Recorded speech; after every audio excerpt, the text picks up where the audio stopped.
After you have collected your seeds in a big bowl such as this, you want to turn, when you collect them, you just cut them using a good pair of scissors, and you just cut the stems with the seeds on them. And then you turn that every few days and kind of open it up.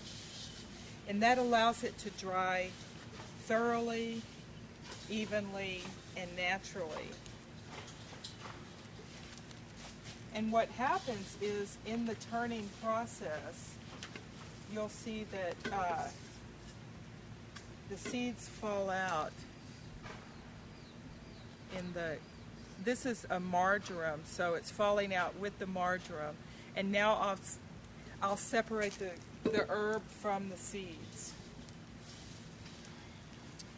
Now this, if you harvest a very large amount of seed at one time, like this larkspur I harvested,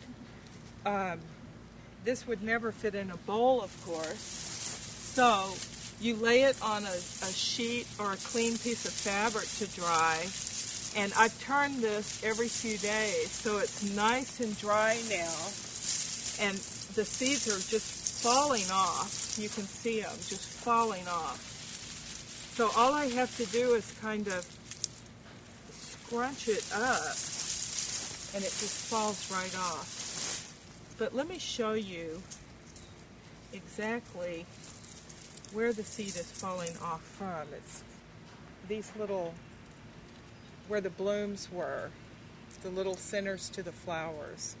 And when that dries, it just cracks open and falls out. So I don't know if you can see all these seeds here, but look at all this. This is enough larkspur seed to plant a whole field, literally.